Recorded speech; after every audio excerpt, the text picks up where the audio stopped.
পেটে খাবার জোটে না, ঘর সারমু কিভাবে?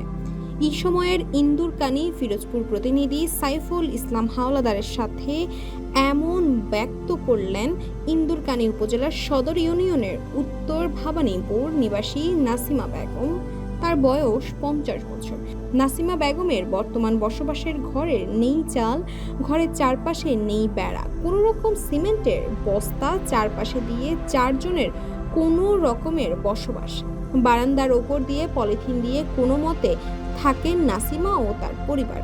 তার ঘর ও শারীরিক অবস্থা দেখলে মনে হয় এ যেন এক হৃদয় বিদায়ক ঘটনা, কল্পকাহিনীর মতো।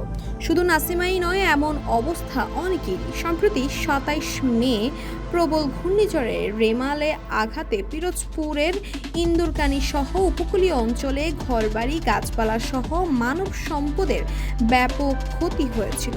নাসিমা বেগমের মতো অনেক অসহায় পরিবার রয়েছে যারা দিন শেষে মাথা গোজার ঠাই জরাজীর্ণ কুটিরে আশ্রয় নেওয়ার খুপড়ি তাও লণ্ডভণ্ড করেছে ঘূর্ণিঝড় রেমাল। বসবাসের ওই ঘর কোনো মতো ঠিক করাবেন সেটাও পারছেন না।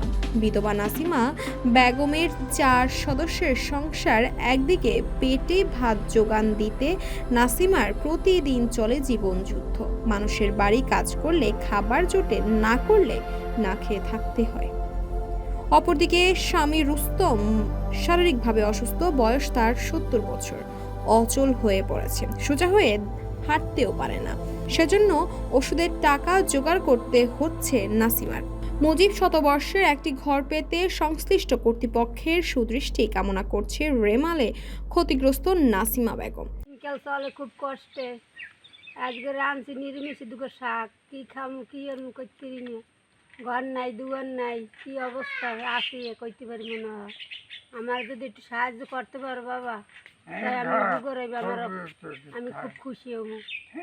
অপরদিকে আরেক ভুক্তভোগী কুদ্দুস বলেন, এখন বৃষ্টি আইলে মেয়েদের নিয়ে পাশের বাড়ি থাকি।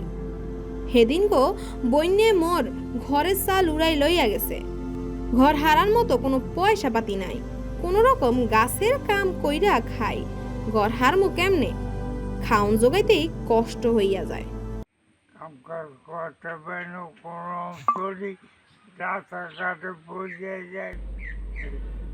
তাসপিয়া তাবাসসুম, এই সময়, ঢাকা।